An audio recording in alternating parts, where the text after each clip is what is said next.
Vamos a hablar ahora un poco acerca de los trastornos plaquetarios. Acuérdense que en la biometría hemática, principalmente, que es el documento donde más trabajamos nosotros los hematólogos, siempre revisamos tres parámetros de manera fundamental, que son la serie roja, o sea, los glóbulos rojos, la serie blanca, o sea, los leucocitos y las plaquetas. Cuando existía lo que es el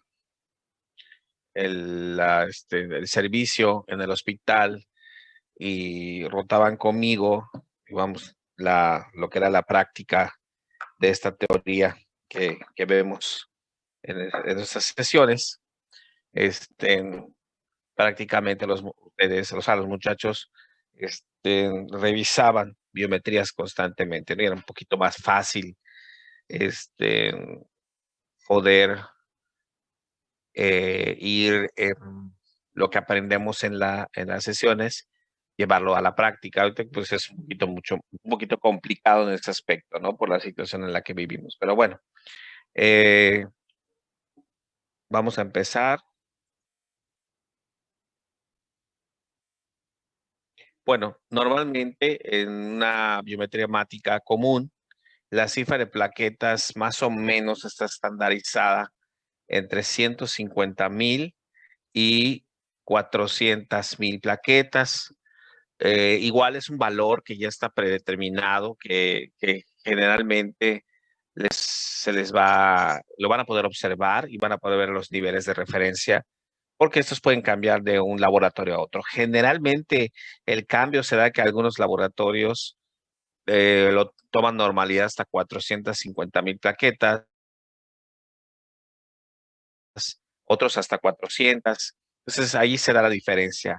En la cuestión del nivel normal bajo, generalmente casi todos los laboratorios consideran 150,000 el límite normal. Entonces, podemos decir que lo normal está entre 150,000 y 450,000 plaquetas. Todo lo que esté por debajo de 150,000 se considera una trombocitopenia. Es mucho más común de lo que uno pudiera considerar que es la presencia de trombocitopenia, pero no, aunque es algo bastante común, no es lo mismo tener 140,000 plaquetas o 135,000 plaquetas a tener 30.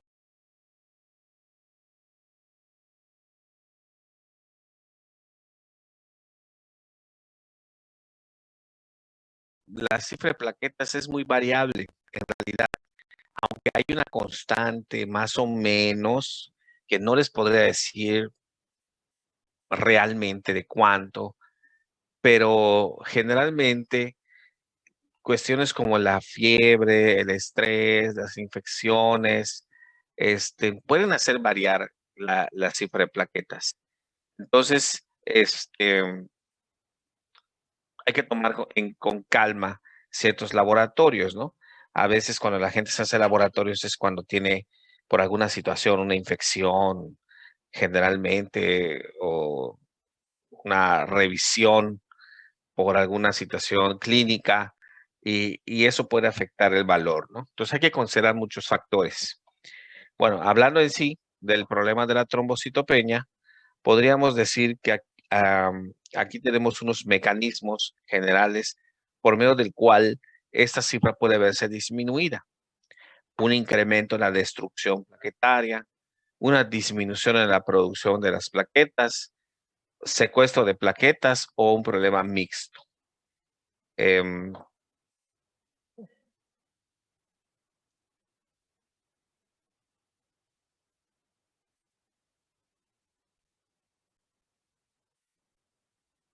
Realmente, eh, el tema del día de hoy es la púrpura inmune, o sea, la presencia de una púrpura trombocitopénica inmune, que antiguamente, pues por sus siglas era llamada PTI.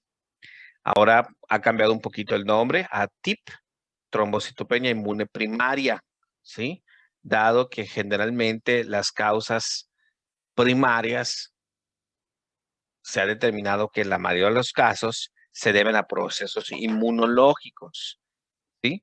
Entonces, este tipo de púrpuras que son las más comunes de todas, el problema va a ser mixto, en donde vamos a tener un problema en donde se está provocando destrucción plaquetaria, un problema en la producción de las plaquetas y probablemente también un secuestro plaquetario. Entonces, un problema mixto se puede dar en esta enfermedad.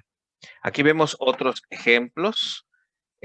Más adelante vamos a ver la PTT o púrpura trombótica trombocitopénica como una causa también de trombocitopenia. Este, básicamente no hablamos de todas porque la más importante es la PTI. Sin embargo, por ejemplo, sabemos que enfermedades de la médula ósea, por ejemplo, una leucemia, un cáncer de la médula, puede interferir en la producción definitivamente de las plaquetas, ¿sí? O una mieloptisis, que es que la médula sea invadida por otro cáncer, por ejemplo, el cáncer de próstata. También eso va a interferir en la producción de las plaquetas. La utilización de medicamentos, específicamente quimioterapia o radioterapia, puede afectar a las células madre hematopoyéticas y disminuir la producción de las plaquetas.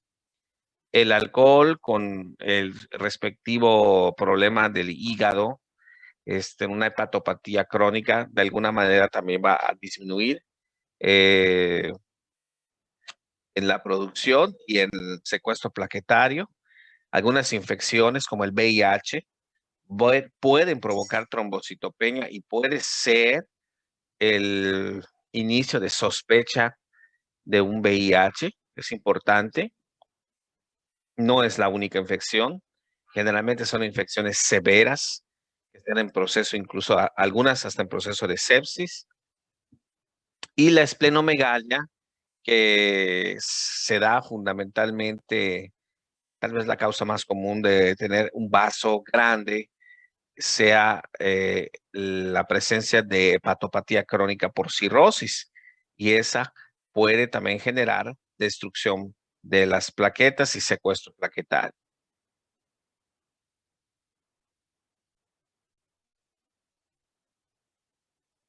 Con respecto a la púrpura trombocitopénica inmune, que es el tema importante, es el más común, les vuelvo a repetir,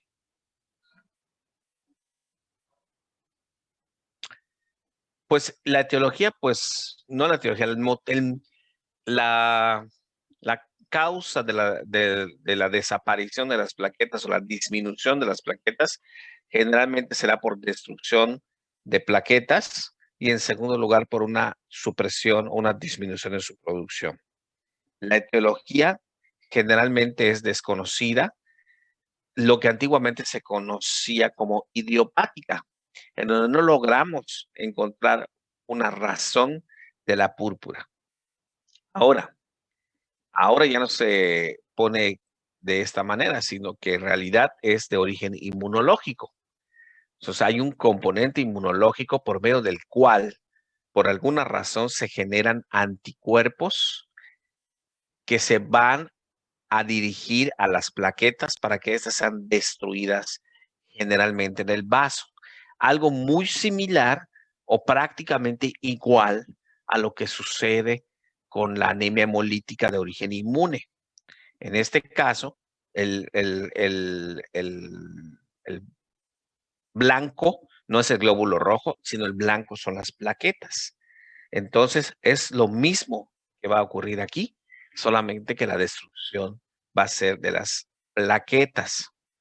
El diagnóstico es de exclusión porque generalmente cuando tenemos un paciente de esas características y llega al servicio de urgencias, buscamos una razón de la púrpura, o sea, de la púrpura trombocitopénica. Entonces pedimos un grupo de análisis de problemas infecciosos, siendo los más comunes, por ejemplo, el VIH, la hepatitis B, la hepatitis C. Generalmente son los que pedimos, a veces pedimos una prueba de TORCH, pero generalmente son los más comunes, son problemas virales graves. Es muy difícil que un proceso infeccioso como un adenovirus o una infección por influenza pueda provocar, por ejemplo, una púrpura trombocitopénica o una gastroenteritis pueda provocar una púrpura trombocitopénica. Es muy raro. Generalmente no ocurre, sobre todo en los adultos. Esto puede cambiar en niños. O sea, la púrpura trombocitopénica no está exenta a que pueda producirse en la infancia. Solamente que en la infancia, a veces lo más común es que el proceso sea autolimitado, o sea que se presenta el problema generalmente después de un proceso infeccioso. eh, Obviamente se generan anticuerpos, pero el organismo rápidamente reacciona y a los pocos días el paciente retorna a la normalidad cuando el proceso infeccioso sucede. Este, o sea, quiere decir que en los niños lo que hay que hacer más que nada es vigilar, ¿sí? No requiere probablemente ningún tratamiento en particular, pero en los adultos esto no sucede así. En los adultos, al igual que en las anemias hemolíticas, el proceso se dirige hacia algo crónico. O sea, ya que el paciente lo presenta, evolucionará, probablemente logremos controlar el caso, pero el paciente entrará en un proceso de cronicidad. No vamos a poder curar la púrpura. Como ven aquí abajo, en más del 80% de los casos no vamos a poder encontrar una razón, por lo cual va a quedar como una púrpura trombocitopénica de origen primario, o sea, de una causa no probablemente inmunológica, así va a quedar, y solamente un 20% vamos a encontrar una razón específica. En este caso, una enfermedad, VIH, hepatitis, cáncer, eh, eh, algún medicamento que lo haya provocado. Entonces, solamente en un 20% de los casos. A lo que no les comenté, el término púrpura trombocitopénica se refiere a que el paciente tiene como clínicamente una púrpura. O sea, quiere decir la aparición de equimosis y petequias en la piel o sangrados mucosos. Creo que hay unas diapositivas sobre eso. Obviamente esto acompañado en un laboratorio de una trombocitopenia, una disminución en la cifra de plaquetas y la mayoría de las veces de origen inmune, como ya platicamos. Doctor, perdón, una pregunta. Entonces, en cuanto a la etiología, no podemos considerarlo desconocida actualmente, sino que es mayormente por una causa inmunitaria, ¿no? Así es. O sea, Ok, perfecto. realmente poner idiopática ya no corresponde. Aunque algunos libros todavía dicen PTI, púrpura trombocitopénica idiopática, ahora se debería referir más que nada a de origen inmune. Se puede, al igual que en anemia hemolítica, intentar buscar los anticuerpos circulantes, pero eso implicaría un laboratorio tardado porque no se hacen de manera rutinaria la determinación de los anticuerpos circulantes y costosa. Entonces, y no me sirve porque el tratamiento hay que iniciarlo ya, inmediatamente. Hay pacientes que llegan con 5,000 plaquetas, con 3,000 plaquetas y sangrando, entonces no puedes esperar a ver qué. Lo único que puedes hacer es pedirle todos los laboratorios que tengas a la mano para valorar procesos infecciosos, entre sus laboratorios generales ver cómo está el hígado, a ver si no tiene algún problema el hígado previamente, los antecedentes que te diga el paciente, a ver si no padece algún tipo de enfermedad, etcétera. Entonces, con eso, vas a iniciar un tratamiento lo más pronto posible. Entonces, finalmente, si nos preguntaran cuál es la principal causa de una púrpura trombocitopénica, la respuesta será de tipo inmunológica. Esa sería la respuesta correcta. Gracias, doctor. Sí, de nada. Con respecto a la fisiopatología, aunque no es conocida del todo, realmente sabemos que es la presencia, fíjense, de anticuerpos que están dirigidos contra receptores de las plaquetas, ¿sí? Por ejemplo, los principales receptores plaquetarios son el 1B9 y el 2B3A. Este, Acuérdense que les había yo platicado la clase pasada de algunos antígenos de diferenciación o receptores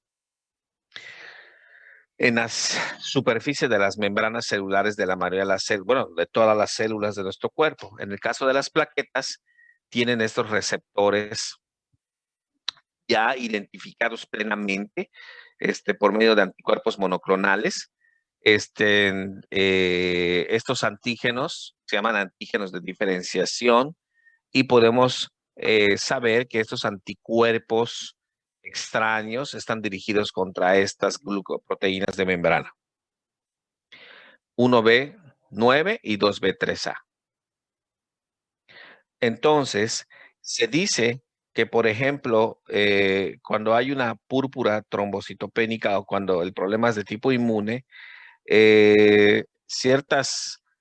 al igual que en anemia hemolítica, va a haber una alteración en el balance de las células B. Y obviamente esto va a llevar a una alteración en las células T, o sea, en el sistema inmunológico, que va a finalmente provocar la activación inmunológica que va a llevar a la destrucción de las plaquetas. En esta segunda imagen, aquí si lo vemos lentamente, vamos a ver cómo esta sería la plaqueta, la cual por medio de un proceso inflamatorio se van a generar anticuerpos. Bueno, finalmente este proceso inflamatorio va a provocar una alteración en las células T, en las células B, para formar anticuerpos. Y estos autoanticuerpos van a pegarse a las plaquetas para provocar su destrucción, ¿sí? Por medio, obviamente, del sistema, en este caso, del sistema macrófago endotelial. ¿Y dónde es donde se unen esos anticuerpos? En estos receptores, 1B9 y 2B3A. Y aquí vemos lo mismo, una PTI o TIP, como se le menciona actualmente, va, de, va a depender de muchos factores para que se presente. Una predisposición a la inmunidad del paciente, una provocación de una respuesta inmune o una susceptibilidad del mismo paciente. Ah, esto es muy difícil de poder determinar quiénes pueden tener un riesgo de una PTI o no. No lo sabemos en realidad a ciencia cierta, pero no todos nos pasa realmente, ¿sí? O sea, puede ser que algunas personas estén más susceptibles, sobre todo aquellas que tienen padecimientos inmunológicos, ¿no? Que ya tienen o tuvieron un padecimiento inmunológico. Probablemente esos pacientes tienen una predisposición, por ejemplo, como los pacientes que tienen lupus, que una de sus tantas presentaciones de enfermedad o que durante la enfermedad puede tener una PTI. ¿Por qué? Porque se forman autoanticuerpos contra las plaquetas en un paciente que tiene una susceptibilidad y que tiene una predisposición, ¿sí? Eso puede pasar. O, por ejemplo, por decir un ejemplo actual, el COVID-19, que en un momento dado hay una respuesta inmune o una hiperrespuesta inmune que puede llevar a la formación de anticuerpos, de una activación intensa del sistema inmune y que esa pueda provocar una alteración en la regulación de los linfocitos T y B y la formación de autoanticuerpos. Y durante el proceso, sobre todo el proceso de hiperrespuesta inmune, el paciente pueda tener algún grado de trombocitopenia. Y bueno, en realidad no solamente con el COVID, los pacientes que están sépticos y que están en la terapia intensiva, muchos de ellos hacen trombocitopenia en el proceso de su sepsis, precisamente por esta alteración o esta reactividad del sistema inmune que se presenta. Aunque en estos casos no serían casos de una PTI o una púrpura inmune primaria, sino que sería un problema secundario. ¿Y qué quiere decir? Que si nosotros queremos que ese paciente se recupere en sus plaquetas, vamos a tener que controlar el proceso que lo está provocando. Y entonces esa situación ya no es un problema que nos competa mucho a nosotros, perdón, los hematólogos, porque nuestro principal problema es tratar las causas primarias, las que se presentan en un 80%. Esas son las que tenemos que tratar. Las otras secundarias hay que tratar el proceso inicial para poder controlar el problema. Y ya dependerá de cuál es el problema, cuál enfermedad sea, por ejemplo, un lupus, pues el manejo por parte del reumatólogo va a ser fundamental para que se pueda controlar la enfermedad. Cuando nosotros ya tenemos el paciente con el problema de púrpura, como les comenté, lo más seguro, sobre todo los adultos, es que el proceso se torne, algunos de ellos persistentes y otros crónicos. Esto solo va a ser en cuestión de tiempo. Todos los pacientes terminan en mi consulta de alguna manera y terminan siendo pacientes cautivos tuyos muchos años, si no es que toda la vida, porque son pacientes que entran en un proceso crónico. Ahora, dentro de esa cronicidad, hay algunos pacientes que simple y sencillamente les va muy bien y dejan de tomar medicamentos, y el paciente regresa a la cifra normal de plaquetas, pero eso no quiere decir que esté curado, ¿no? Entonces es probable que ese paciente requiera una visita anual por parte del hematólogo. Ahora, hay pacientes dentro de esta púrpura crónica que cada mes los tienes que ver porque no está controlada su cifra de plaquetas, porque tiene un tratamiento que hay que estar vigilando, etcétera. O sea, la evolución, la mayoría va a irse hasta a la cronicidad, pero no todos se comportan de la misma manera. Ahora en los niños no es diferente a esto. Estos son los adultos. En los niños, la mayoría de las veces, ni siquiera hay que darle tratamiento al paciente. Con curar el proceso agudo, el paciente mejora, los, los anticuerpos se lavan y el paciente se recupera su cifra de plaquetas. ¿Y por qué esto es así? Porque es diferente esta situación a la de un adulto. ¿Quién me pudiera decir una idea sobre esto? Tal vez porque los niños todavía están o sea, la mayoría de sus huesos siguen en desarrollo. Mm.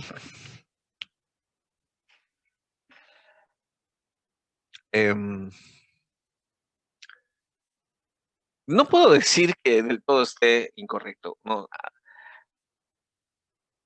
pero no es completamente cierto. Miren, lo que es cierto es que en los niños el sistema inmune no es todavía un sistema inmune maduro.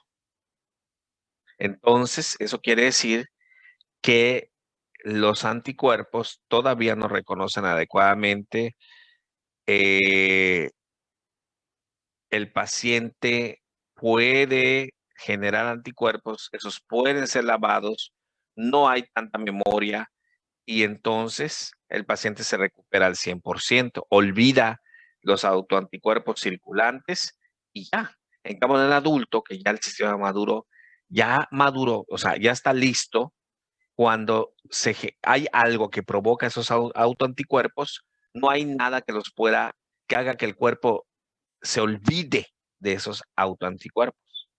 Siempre va a estar presente esa memoria. Y entonces, cada vez que detecte esos autoanticuerpos circulantes, bajarán la cifra de plaquetas. Ese es el problema. En cambio, los niños, por la inmadurez todavía del sistema inmunológico, en este caso nos ayuda. Lo mismo sucede con las anemias hemolíticas. Las anemias hemolíticas son todavía más raras que se tienen en los niños, a menos que sea algo heredado o congénito, como ya vimos.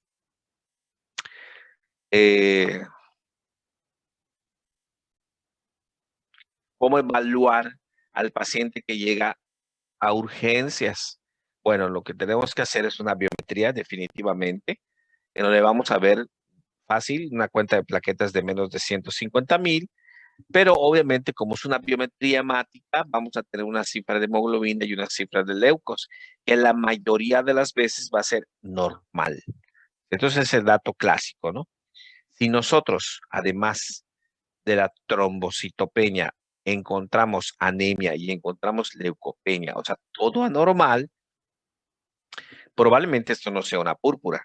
Entonces, esto sea algo grave, más serio, que va a afectar la producción de las 3 líneas celulares y entonces tenemos que hacer un examen de la médula ósea, un aspirado de la médula ósea.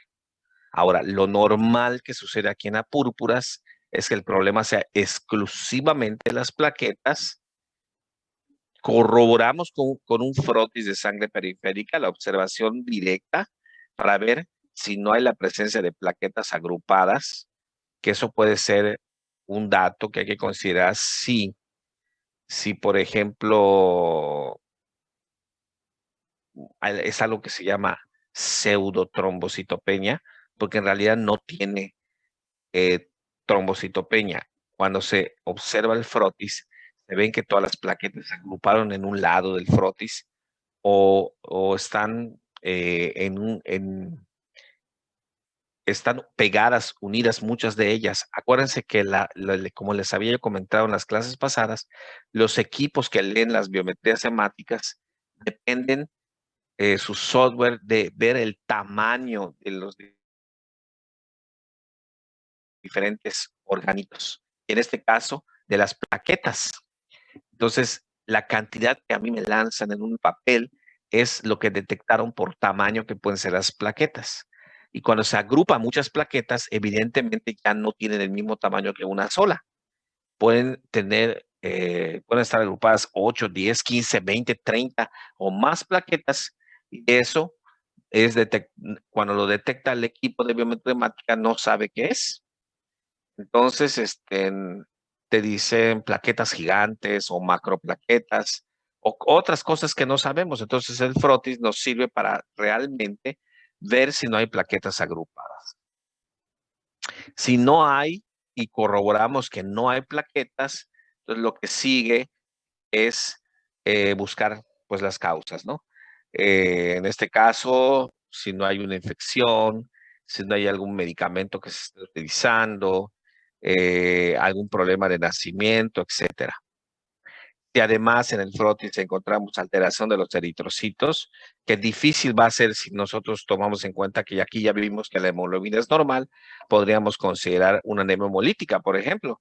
Si es una anemia hemolítica de tipo inmune, combinado con la púrpura, se llama síndrome de Evans, ¿se acuerdan? O otros tipos de anemias hemolíticas. Aquí está, miren, este es un frotis y vean cómo la mayoría de las plaquetas se ve aquí como este puntito, este puntito que se ve acá.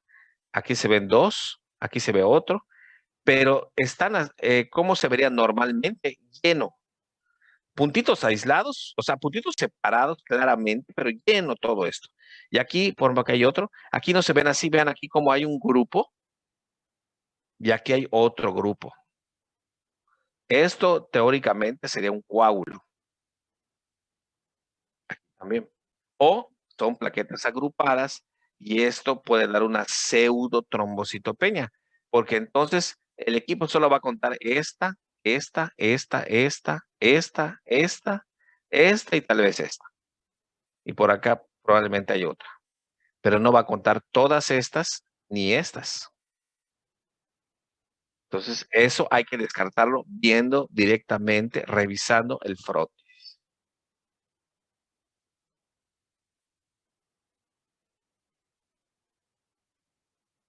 Bueno, este es un frotis donde vemos algo que vamos a ver en un momentito más, que son, vean, estos son los glóbulos rojos.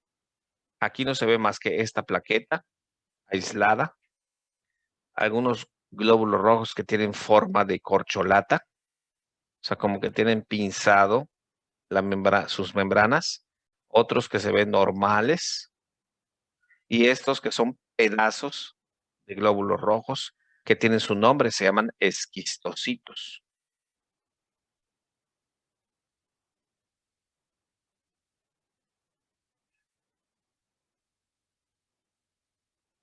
Aquí vemos, por ejemplo, algunas drogas que están fuertemente asociadas a trombocitopenia. Por ejemplo, con respecto a antibióticos y antivirales, hay muchos que utilizamos comúnmente, ¿no? Como las penicilinas, las cefalosporinas, pero el Bactrim, por ejemplo, el trimestoprim con sulfa, digamos que son relativamente comunes, pero generalmente cuando se presenta la trombocitopenia son medicamentos que se dan por un problema más serio y utilizamos medicamentos intravenosos como la vancomicina, como linezolid, algunos antivirales, los antivirales que se utilizan en los pacientes con VIH pueden ocasionar trombocitopenia. Y no solamente el mismo virus, no hay que considerar ese punto. El mismo virus puede causar trombocitopenia, pero también el tratamiento. Algunos medicamentos cardiovasculares clásicamente pueden ocasionarlo. Ustedes saben, por ejemplo, el clopidogrel es un medicamento que actúa sobre los receptores 2B3A y puede hacer que ocupen el espacio, o sea, puede ser que alteren la función plaquetaria. Los salicilatos como la aspirina, también.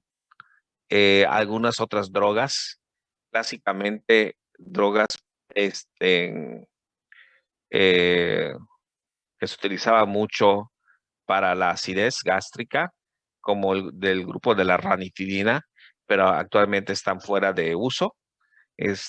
Algunos medicamentos que se usan para las convulsiones, como el valproato. Pero bueno, en realidad son algunos casos muy específicos. No es tan común ver drogas que pueden ocasionar trombocitopenia. Finalmente, cuando no podemos encontrar una causa real, ya lo sabemos, básicamente termina llamándose idiopática, como se llamaba antes, y ahora inmunológica. Con respecto al tratamiento, Doctor, sí, tengo una duda. Entonces, para que sea un diagnóstico ya oficial, tendría que ser entonces las plaquetas menores a 150,000 y en cuanto a la hemoglobina normal y los leucocitos anormales entonces, como aparecía en la imagen anterior. ¿anormales o normales? En la imagen anterior aparecía como anormal en los leucocitos. No, Por eso tuve esa Es duda. normal en los dos, ¿no? aquí está. No. Aquí date cuenta cómo está esto. Cuenta de hemoglobina y leucocitos, los dos normales. Si hay alguno de ellos o los dos que están anormales, ya es otra, tienes que ir por otra vía. ¿Ya lo entendiste? Ah, ok, pensé que la flechita solo apuntaba a los leucocitos. No, la flechita Perdón. está afuera del cuadro, ¿eh? ¿De acuerdo? Sí, doctor. Ok. Entonces, el punto básico a considerar de una púrpura inmune es un problema numeral de las plaquetas o numerario con hemoglobina y leucocitos normales. ¿Ok? Ese es, digamos que el punto básico, que era lo que su compañero supongo que quería preguntar. Y de ahí te vas a revisar todo lo demás. O sea, vas a revisar un frotis para ver si efectivamente tiene la trombocitopenia y no tiene pseudotrombocitopenia. Y después vas a revisar con el paciente si está tomando medicamentos, qué medicamentos, si tiene alguna otra enfermedad, si le están poniendo alguna quimioterapia, etcétera, etcétera. Si no hay nada de eso, como suele suceder, pues lo más seguro es que caiga como una púrpura trombocitopénica inmune o antiguamente llamada idiopática. De igual forma, no es importante, no se los comenté ahorita, pero evidentemente le toca pedir al paciente pruebas inmunológicas. Se les tiene que pedir prueba de complemento, que es el C3 y el C4. Hay que pedirles, bueno, los básicos de tipo inflamatorio, la proteína C reactiva, la velocidad de sedimentación globular, que es el BSG, del factor reumatoide, el anticoagulante lúpico, este, digamos que esos son los básicos. Y después se le pide inmediatamente también en el complemento, que es el C3 y el C4. Se les pide anticuerpos antinucleares y anti-DNA bicatenario para descartar lupus. Se les pide pruebas para descartar artritis reumatoide, pruebas para descartar síndrome de anticuerpo antifosfolípido. O sea, aparte del VIH, los paneles de hepatitis, todo eso se pide cuando el paciente ingresa, porque muchos de esos análisis van a estar o el mismo día o al día siguiente o incluso en una semana algunos otros. Entonces, no podemos esperar una semana para tener todo listo, ¿sí? A menos que nosotros detectemos una causa secundaria, entonces ya se tiene que tratar la causa secundaria. Pues básicamente cuando llega el paciente, pues, y consideramos una púrpura, pues la mayoría de las veces va a ser primaria. Entonces tenemos que estar listos para iniciar el tratamiento lo más rápido posible. Y bien, en los adultos, generalmente la enfermedad tiene una baja mortalidad y morbilidad. O sea, realmente, si tratamos al paciente de manera rápida, relativamente rápida, el paciente muy probablemente logre superar el evento y no tenga un gran riesgo. Vean el riesgo anual, que lo más serio que pueden presentar es una hemorragia fatal, o sea, una hemorragia del sistema nervioso central, que sería lo más grave que pueden tener ese tipo de pacientes. Y vean, el porcentaje es muy bajo. Como dato interesante, eh, es algo que tiene también unos pocos años para acá, para la actualidad.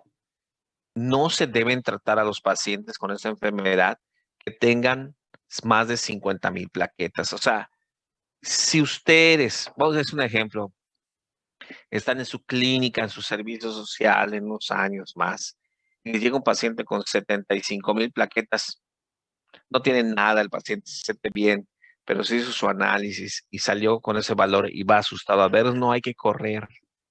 Aún, obviamente que se le tiene, lo que tendrían que hacer ustedes es hacer su envío para que le saquen una cita con el especialista, porque le tiene que pedir todos los análisis que yo ya les comenté, pero no es un paciente que tenga que requerir tratamiento. Los pacientes que requieren tratamiento van a ser aquellos pacientes que tienen menos de 20,000 plaquetas y específicamente, según la norma oficial, menos de 30,000 plaquetas. Ahora, claro que si ve los pacientes que llegan a urgencias, van a ser pacientes que llegan porque tuvieron algún sangrado, porque tienen púrpura, porque tienen petequias en todas las extremidades, porque tienen equimosis en todo el cuerpo, porque sangraron de las encías. Entonces, eso hace que el paciente se asuste, vaya a urgencias, se hagan los análisis y se detecte la trombocitopenia. Y entonces, si el paciente tiene 10,000 plaquetas y con esos datos de sangrado, pues el paciente obviamente que sí va a requerir tratamiento. ¿Y por qué muchas veces no se le da tratamiento? Bueno, como les dije, hay que considerar la cifra de las plaquetas, pero vean esto, la gran mayoría de las muertes realmente en estos pacientes se asocian al tratamiento. El tratamiento bien que puede ayudar, bien que va a subir las plaquetas, pero un mal manejo del tratamiento puede hacer que estos pacientes tengan un mayor riesgo de mortalidad por otras situaciones derivadas del uso de los medicamentos. Por lo tanto, el objetivo no es normalizar la cifra de plaquetas. Es algo que les digo claramente a los residentes cuando rotan conmigo, allá en la consulta, que, que no busquen de ninguna manera que el paciente tenga o regresa a 150,000 plaquetas. No interesa, porque el paciente no va a tener ningún problema de sangrar. Ninguno. Con más de 50,000 plaquetas hasta lo pueden operar sin ningún problema. No es el objetivo. Ahora, claro, si el paciente ya con 20,000 plaquetas, pues sí, va a requerir un tratamiento y durante su evolución lo ideal es que de alguna manera suban a más de 50,000. Claro que hay pacientes que van a subir a 200,000, a 170,000 y que van a regresar a su valor normal. Qué bueno. Esos pacientes, pues les va a ir mejor. Bueno, desde el punto de vista eh, clínico, realmente el que tenga 70,000 o 150,000 va a ser lo mismo. No va a tener ningún problema. Pero a lo mejor el paciente al ver su de plaquetas pues se tranquiliza más, aunque al paciente siempre hay que explicarle que no necesariamente va a regresar a ese valor. Y muchos no regresan a ese valor normal, porque la presencia de los anticuerpos seguirán por allá en su circulación. Esto no es mucho, no es muy importante que se los muestre realmente, pero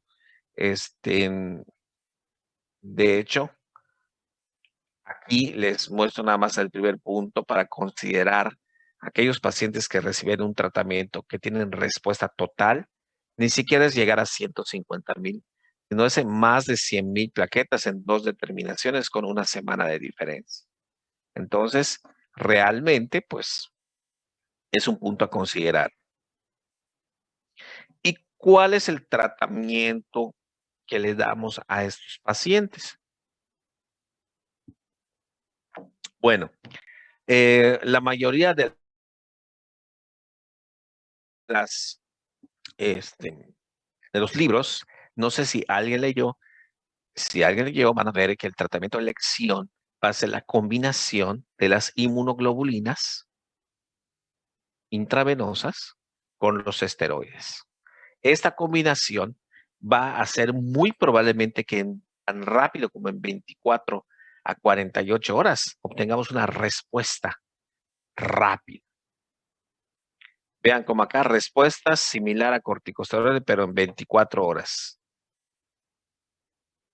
O sea, muy rápida. Aunque en el caso de las inmunoglobulinas el efecto solo dura como entre 2 a 3 semanas.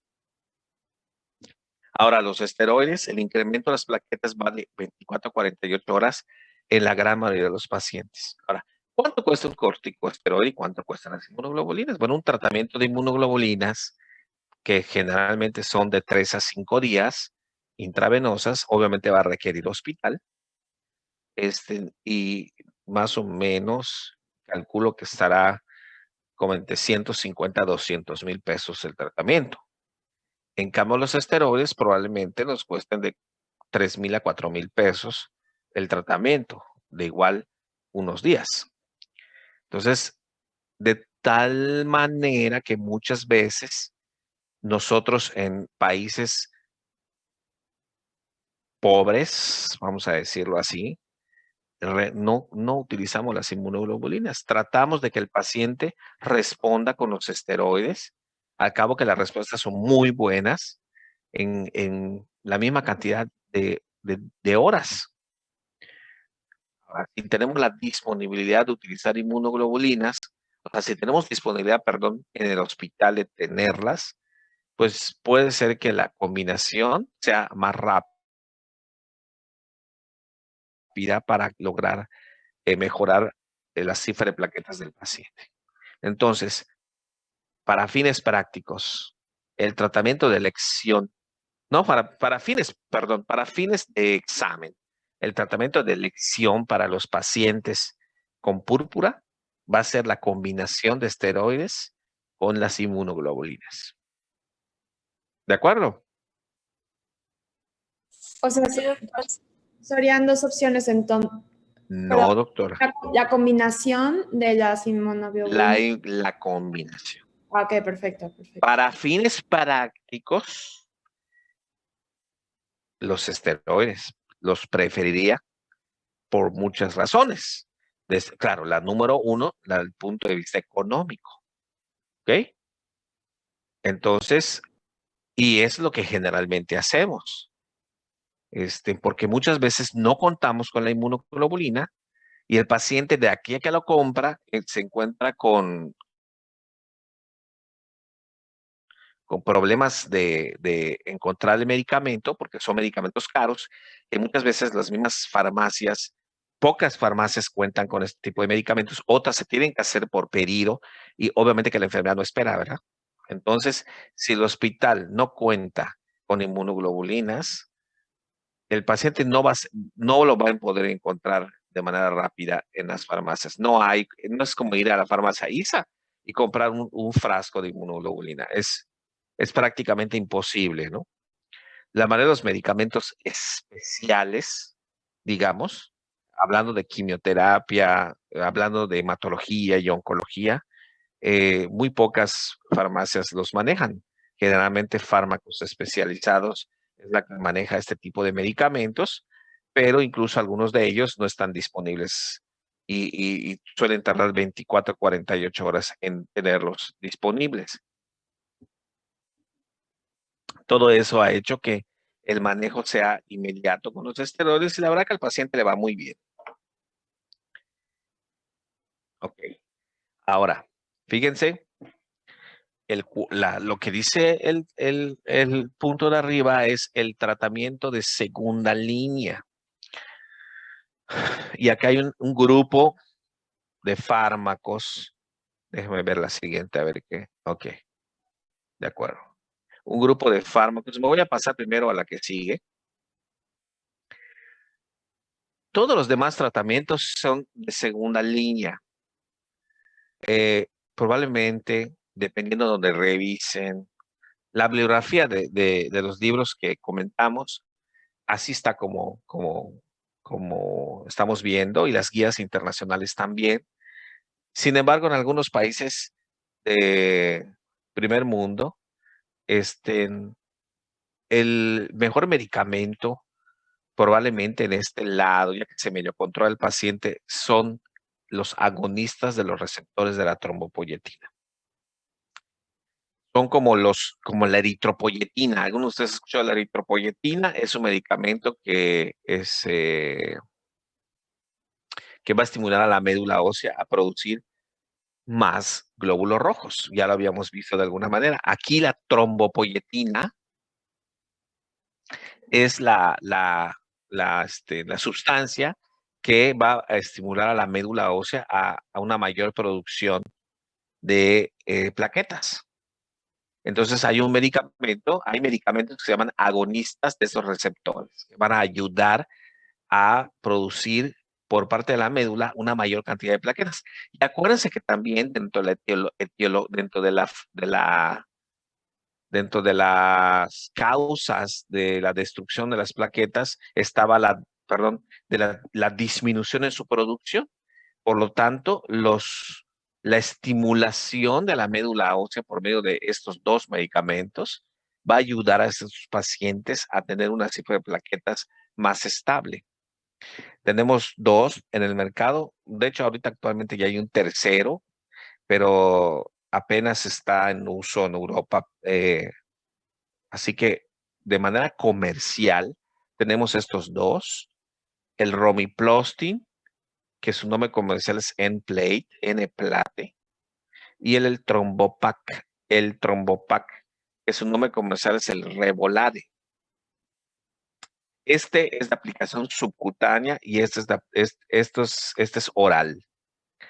Entonces, estos medicamentos funcionan muy bien, son excelentes. El problema es el costo. Un tratamiento mensual de ambos está entre 15,000 y 25,000 pesos. Bueno, vamos a poner en promedio 20,000 pesos. Entonces, imagínense que un paciente lo necesite constantemente. Entonces, es un gasto importante. Obviamente que los seguros de gastos médicos cubren perfectamente bien esta situación. ya que las instituciones de salud, la mayoría de las instituciones de salud no cuentan con ese tipo de medicamentos. Algunos sí, otros no, pero es algo un poco complicado, ¿no?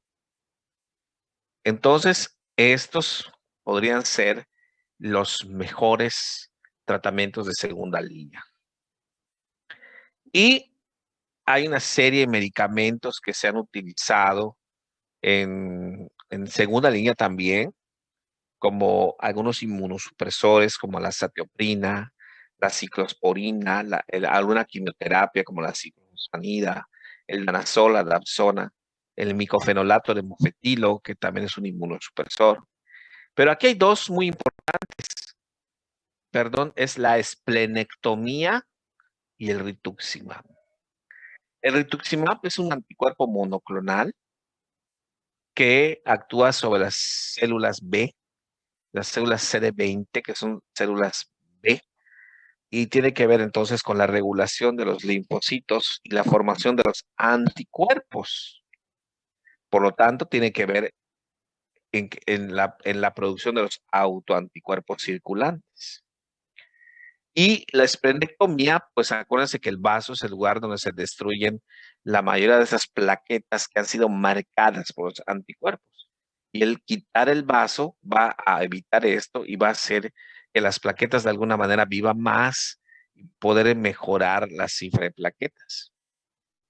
¿Cuáles son las cosas en contra que podrían tener estos tratamientos? Bueno, la esplenectomía, pues es una cirugía de cierto riesgo, y tomando en cuenta que son pacientes con púrpura trombocitopénica, o sea que tienen un valor de plaquetas más bajo de lo normal, pues se les suma ese riesgo. Y además, pues ya pues de retirar el vaso, solamente hay un 50% de probabilidad de función, o sea, de respuesta.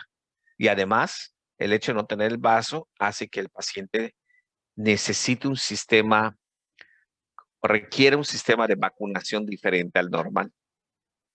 Bueno, esas son cuestiones propias de la esplenectomía. Y el rituximab, pues es un medicamento costoso que requiere un tratamiento más o menos constante. Este, eh, provoca también alteraciones en la cifra de la hemoglobina y en la cifra de los leucocitos, inmunosuprime un poco. Entonces, cada uno tiene sus diferentes eh, cosas positivas y cosas negativas, vamos a decirlo así. En realidad, yo podría considerar que si la pregunta es, ¿todos son tratamientos de segunda línea? Los mejores tratamientos de segunda línea son los medicamentos que ya vimos, los agonistas de los agonistas de los receptores de trombopoyetina, la esplenectomía y el rituximab. Sin embargo, probablemente el mejor de todos estos sean los agonistas de los receptores de la trombopoyetina. En su libro seguramente van a ver eh, van a hacer comentarios al respecto, ¿no? ¿Alguien leyó de casualidad?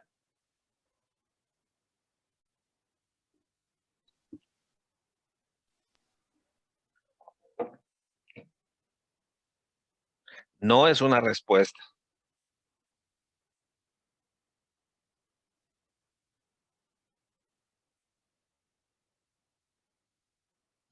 Sí, sí, yo sí leí, doctor, solo que no leí el otro, porque en el que, El de PTT. sí, Ok, exactamente, porque en donde yo lo leí, básicamente lo resumió a que era hereditario. ok. Bueno, no importa. Les enfatizo los detalles que les pueden preguntar. Acuérdense, sí, siempre les digo esto porque pueden salir preguntas. Es importante. Y también es muy importante que a rato que puedan le den una leidita al tema. Les va a llevar 15, 20 minutos. Y eso va a complementar muy bien con lo que yo les di ahora, ¿no? Pues se van a dar cuenta que prácticamente es lo mismo y van a como que reforzar lo que ya escucharon, ¿no? Entonces, sí es importante.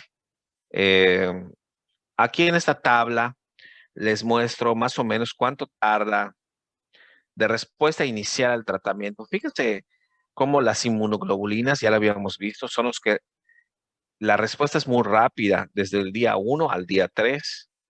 Y por acá tenemos a los esteroides, la dexametasona, desde el día 2, aunque puede tardar un poquito más la respuesta en días, ¿no? La anti-D ya prácticamente está en desuso, por eso ni lo menciono, ¿no? Pero, por ejemplo, si se nos ocurre iniciar el tratamiento con unos análogos de la trombopoyetina, como el Trombopac, la respuesta no va a ser tan rápida. Aparte, primero es un medicamento oral que tiene cierta, va a requerir cierta absorción, etcétera, etcétera. O sea, va a responder hasta los 7 días, a los 28 días. Entonces, ¿qué podemos hacer con esto? Pues fácil, ¿no? Primero iniciar el tratamiento con esteroides o inmunoglobulinas y ya cuando el paciente responda, como sabemos que los esteroides no se pueden utilizar de manera constante, vamos a ir bajando las dosis de esos medicamentos y podemos introducir el Trombopac, por ejemplo. Y eso va a hacer que tengamos una mejor optimización del tratamiento. Entonces, obviamente que eso ya eso ya es trabajo mío, ¿no? Digamos, lo que tengo que hacer. Ustedes no les voy a preguntar eso, evidentemente, ya es algo más complicado, ¿no? Pero más o menos así funciona, ¿no? El seguimiento que se le hace a los pacientes.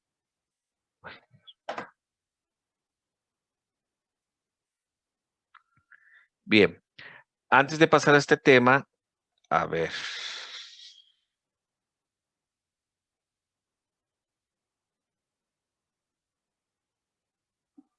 Déjenme ponerles.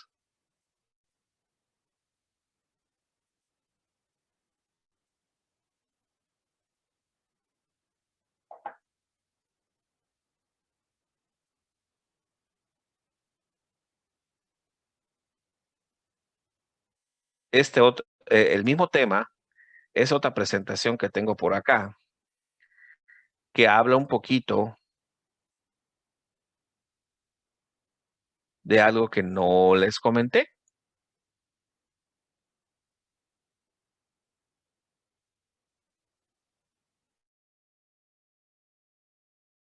¿Sí ven la presentación? No, doctor, se ve en el Veo la anterior. misma. Ok, déjame ver qué dice. ¿Ahora? Sí, doctor. Ok. Bien, de todas maneras yo les voy a mandar las dos presentaciones para que las revisen. Acuérdense que tienen que leer también, ¿eh? No solo es consentirlos con todo el trabajo, ¿eh? Por favor. Sí, doctor. Entiendo que sí hay que consentirlos porque no estamos en las condiciones normales, pero pues tienen que leer también. En base a lo que me preguntó por allá hace un rato uno de sus compañeros, ¿qué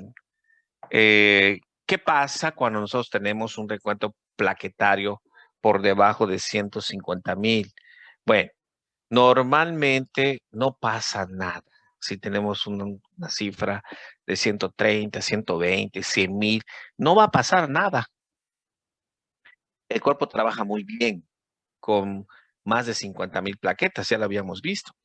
Sin embargo, se pueden presentar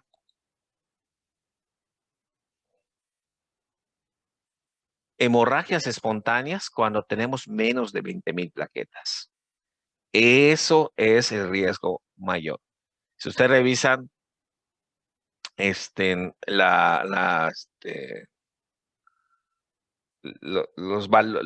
lo que es España y en Estados Unidos, cifras menores de 30,000 plaquetas requieren el tratamiento.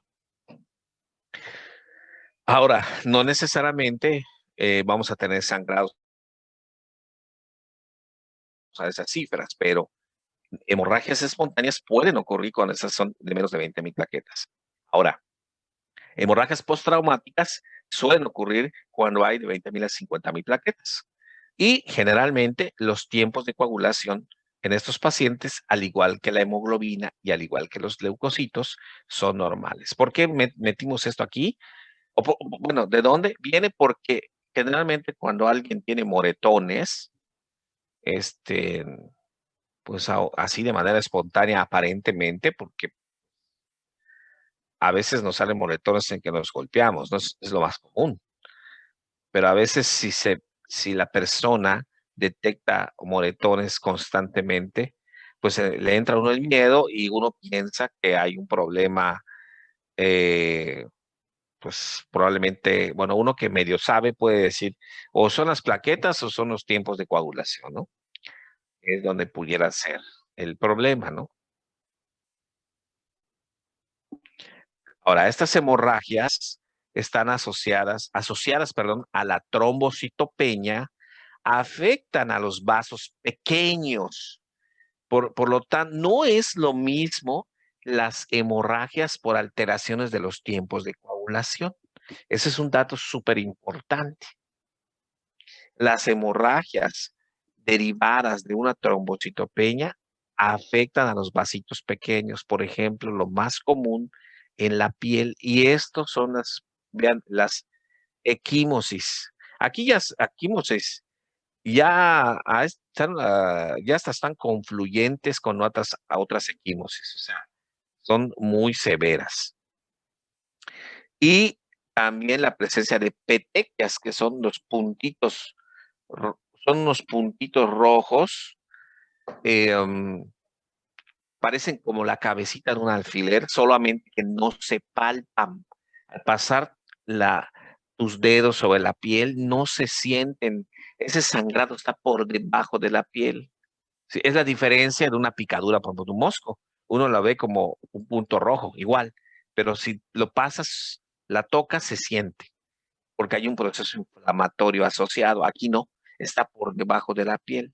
Entonces, las petequias y las equimosis son las principales manifestaciones clínicas del paciente con púrpura, que es lo que no vimos en la otra presentación. Además, puede haber sangrado en la mucosa del tubo digestivo, o sea que puede haber una gastritis erosiva con sangrado y el paciente puede tener hematemesis o puede tener melena por este motivo, o puede ser una hematuria o, lo más grave, un sangrado del sistema nervioso central. Creo que eso era lo que les quería mostrar aquí. De todas maneras, como les dije, también les voy a mandar esta presentación.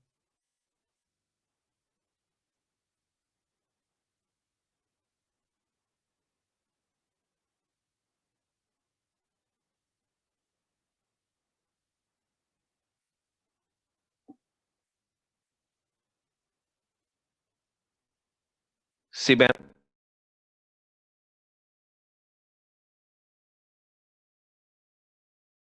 bien, rápidamente les menciono, no me gusta ir tan rápido, pero mañana mañana no voy a poder tener clase porque tengo quimioterapia en la tarde, entonces no puedo atenderlos.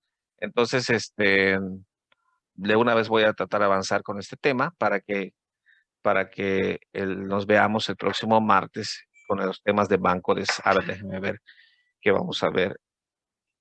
A ver, también un problema con el próximo martes 9 con la clase de trastornos de la coagulación y el miércoles con hemofilias. Nada más iba yo a preguntar, ¿van a tener clases en lo del famoso carnaval? Creo que dan un día. No nos han No, avisado. doctor, creo que 15 y 16 no. Según tengo Está el en el programa, calendario.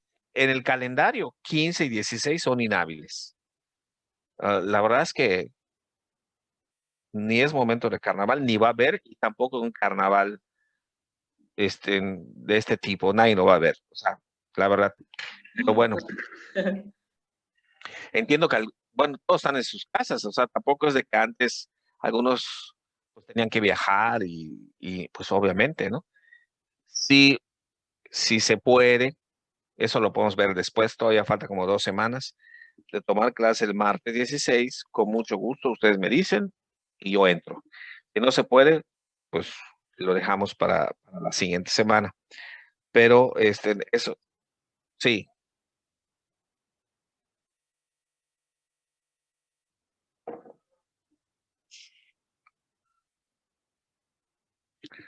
según yo, tu examen, el primer parcial, es el martes 23 de febrero. Pero la verdad es que no lo sé. Doctora, la jefe de grupo, por favor. Ah, bueno, no lo sé. Sí, eso qué bueno que me dices para que yo le pregunte al doctor Fernando. Él es su coordinador, ¿verdad?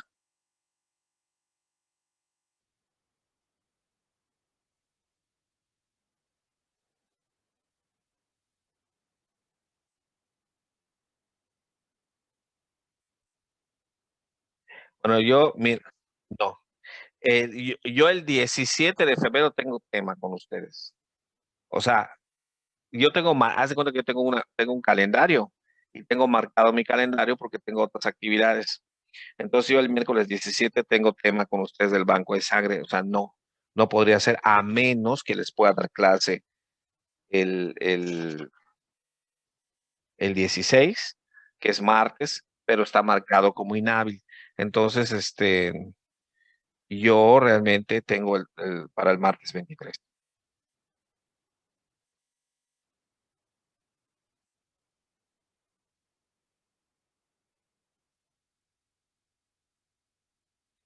Perfecto. Sí, cómo no. Excelente.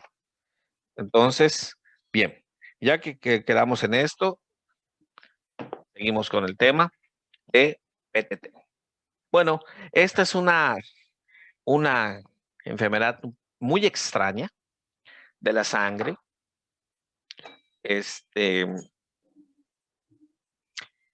Comienzo con decirles que en realidad en la hematología hay muy pocas urgencias hematológicas, valga la redundancia. O sea, solamente son dos realmente, ni siquiera una leucemia aguda es urgente, porque una leucemia aguda, si bien el paciente viene muy mal, lo primero que hay que hacer es estabilizar al paciente.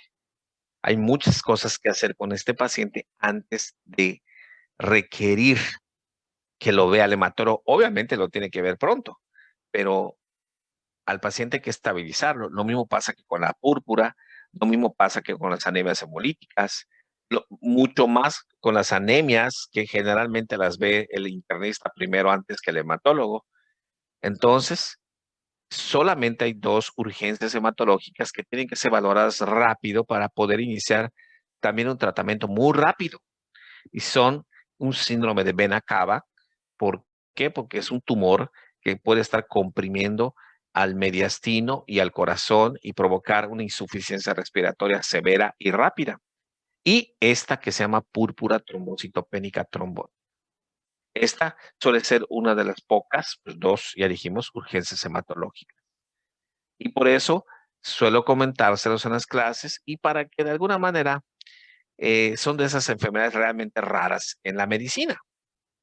Antiguamente se le conocía a esta enfermedad como la única enfermedad que era una péntara diagnóstica.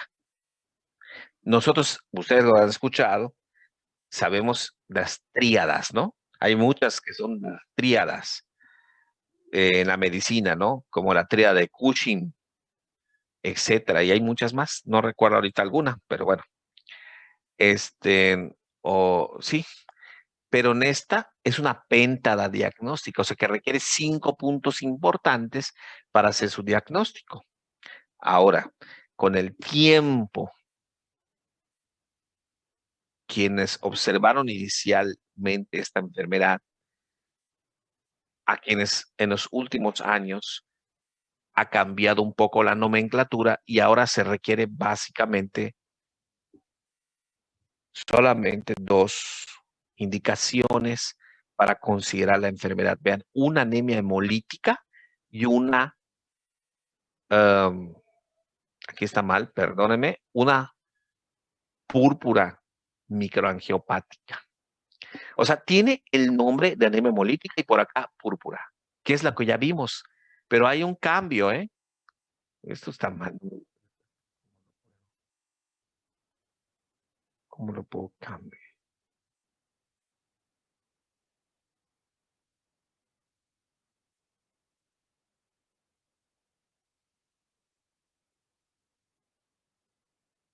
Bueno, aquí en vez de no puedo, no sé, no, ahorita.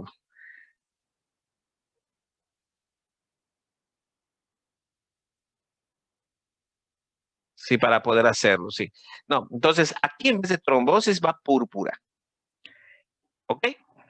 Para cuando lo estudien. Entonces, pero no es una anemia hemolítica inmunológica, una púrpura inmunológica, sino es microangiopática y microangiopática. ¿Qué quiere decir esto? Que no va a haber un CUMS positivo, va a ser un CUMS negativo, pero el paciente va a tener anemia hemolítica. O sea, que el paciente va a tener anemia, una hemoglobina de 6, por ejemplo, y va a tener reticulocitosis, muchos retis, o sea, quiere decir que está perdiendo sangre y que la médula está tratando de regenerar, pero el CUMS va a ser negativo. Podríamos repetirlo hasta 2 veces. Y además va a tener púrpura, o sea, el paciente va a tener petequias, equimosis, pero plaquetas también bajas. Entonces, esos 2 puntos, si los tenemos, inmediatamente hay que revisar un frotis para ver si no hay esquistocitos en la sangre. ¿Qué son los esquistocitos? Hace rato les mostré la figura, son pedazos de glóbulos rojos, o sea, destrucción de glóbulos rojos. Imagínense ustedes entonces tener en la sangre trozos o pedazos de glóbulos rojos. O sea, es una catástrofe en la sangre. Por eso es muy grave esta enfermedad. Entonces, la realidad es que son muy pocos casos que se presentan con un ligero predominio en las mujeres y el problema es un defecto en esta proteína que se llama proteína Adams 13. Vamos a ver un poco más. Es un defecto conocido quien provoca esta enfermedad. Puede ser adquirido, que es lo más frecuente. No sabemos por qué. Y puede ser, algunos casos se ha visto en, en ciertos grupos poblacionales donde hay muy poca combinación genética, es congénitos, síndrome de Upshaw-Schulman. Bien, ¿y qué es ese Adams 13? Bien, esto es un ejemplo para mostrarles esto. Normalmente lo vamos a ver en la próxima clase cuando veamos cascada de la coagulación. Normalmente nosotros tenemos algo en la sangre que nos ayuda a digamos, el inicio de la coagulación, cuando las plaquetas se adhieren a la circulación, cuando hay un daño endotelial. Y tenemos la membrana de las células, la parte endotelial, y tenemos esto que es un multímero de von Willebrand. Normalmente el Adams 13 es una proteína circulante que lo que hace es cortar estos multímeros para que no, para que su tamaño no provoque en la sangre, en la circulación, se pueda activar el proceso de coagulación. Si no tenemos esta proteína Adams 13, ese multímero de von Willebrand continuará siendo muy grande y eso puede llevar a que algunos algunas plaquetas se empiecen a adherir y formen un coágulo plaquetario en la circulación. Por ese motivo las plaquetas están disminuidas, porque estas se han adherido, se han adherido al factor de von Willebrand que no ha sido cortado por el Adams 13 y inician el proceso de coagulación. ¿Qué pasa? Que esto es normal. Nuestra sangre es un proceso y cuando vemos la cascada de la coagulación lo vamos a ver. Es un proceso que todos tenemos normal, que se da igual en todos y por eso es una norma, es una normativa y que para que funcione requiere todos los componentes. Y si alguno de esos componentes no está por X o Y motivo, en este caso el Adams 13, pasa esto. Y esto va a generar un coágulo y va a provocar, pues ya vimos disminución de plaquetas, ya vimos igual consumo de hemoglobina, anemia y ya vimos trombosis. Y va a ser trombosis por todos lados. Entonces el paciente, o sea, va a ser una catástrofe hematológica y el paciente morirá, o sea, definitivamente.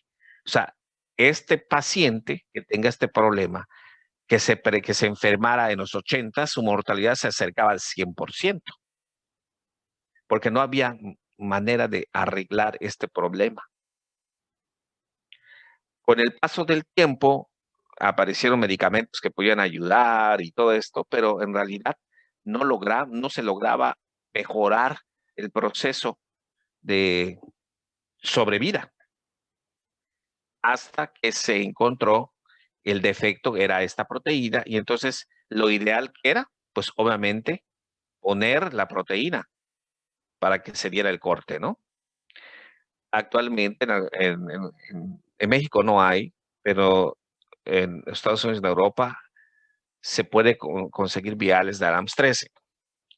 El problema es que como es una enfermedad muy rara, no podemos tener Adams 13 nada más ahí por allá. Entonces es muy costoso. Si nunca aparece un caso, pues, ¿cómo? Este es un realmente problema. Sin embargo, obviamente a raíz de identificar esto, lo que se hace es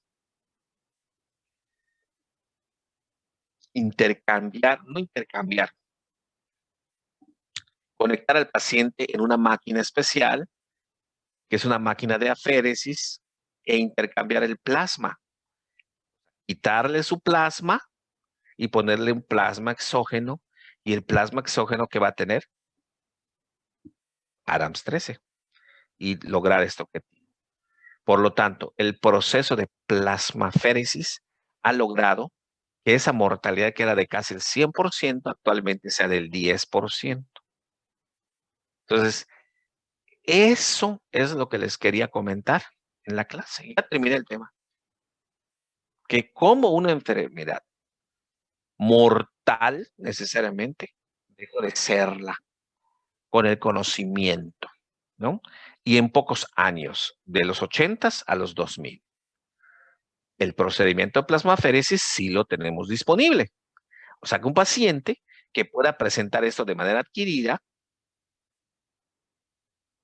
tiene que diagnosticarse, o sea, es importante un buen diagnóstico y ante la sospecha de PTT, urgentemente el paciente se le realiza una plasmaféresis. No, doctor, no fue, no pasa nada. Pues cancelamos la plasmaféresis y que siga lo que tiene que seguir.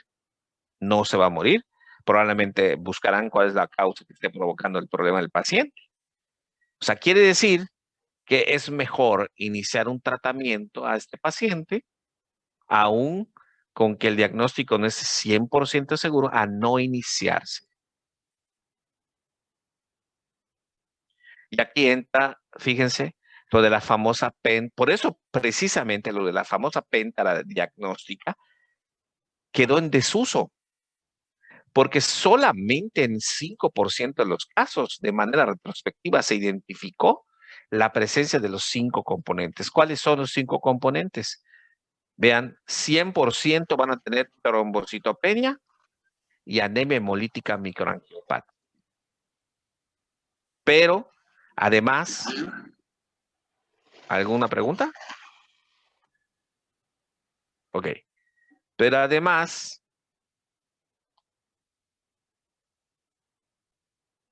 alteraciones en el sistema nervioso central, 65% de los casos, lesión renal aguda, 50% de los casos, y fiebre son en 25% de los casos.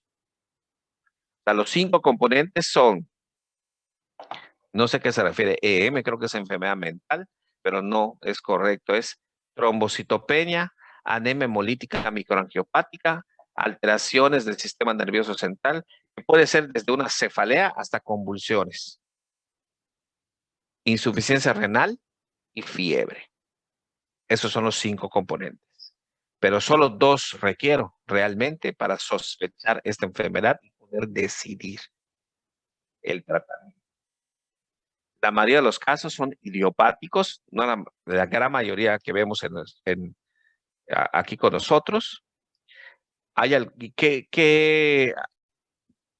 hay algunas cosas que pueden sugerir que pueden ser los responsables de una PTT. Por ejemplo, algunos medicamentos, algunas quimios como la ciclofosfamida, algunos anticuerpos, perdón, agentes inmunosupresores como el tacrolimus, algunos otros medicamentos como el clopidogrel, que es más o menos común su uso, infecciones serias como el VIH, un embarazo, un trasplante de progenitores hematopoyéticos, etc.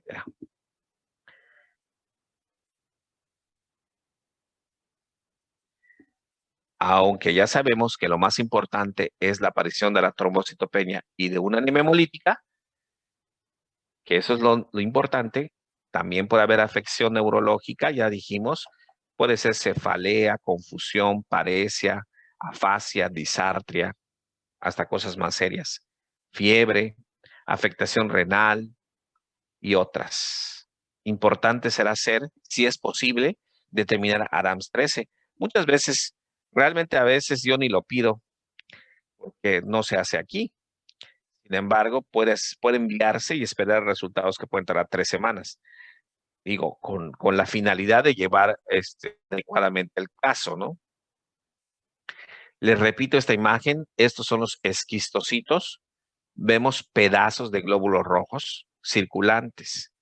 No tienen que ver que todo esté lleno, ¿no? Ya ven, si ustedes ven, hay glóbulos rojos que están normales, pero sí ven pedazos de glóbulos rojos. Esto lo ve el químico y generalmente cuando ve esto, te lo describe en la misma biotemática. En las observaciones, el químico pone que encuentra esquistocitos. Entonces, si el paciente tiene un problema de este tipo, el que tú veas esto, el que te lo estén diciendo, sería prácticamente la definición y tú corroboras en el microscopio que sea correcto y entonces se da el diagnóstico. Hay que hacer diagnósticos diferenciales. Ya habíamos visto la hemoglobinura paroxística nocturna. En realidad, con la trombocitopenia pudiéramos sacar este punto de aquí. La mortalidad sigue siendo alta si nosotros no le damos el mejor tratamiento posible. Vean, la gran mayoría de los pacientes se puede morir en 24 horas. Por eso es la necesidad de iniciar, de hacer un diagnóstico rápido e iniciar un tratamiento rápido. El tratamiento es la plasmaféresis o recambio plasmático y normalmente nosotros iniciamos un proceso de plasmaféresis que se hace una diario, o sea, se hacen todos los días. Vamos a obtener mejoría en 48, 72 horas. ¿Y cuándo vamos a dejar de hacerlas? Hasta que tengamos un valor de plaquetas circulantes normal.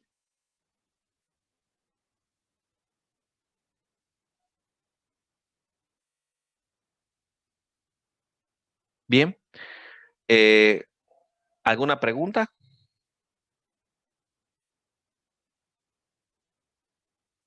chicos? No, profesor. No. Ok. Por mi Les- parte no, No, doctor. Les voy a mandar estas presentaciones, doctora, en un ratito más. Bueno, ahorita que termine con ustedes, se las mando de una vez para que ya tengan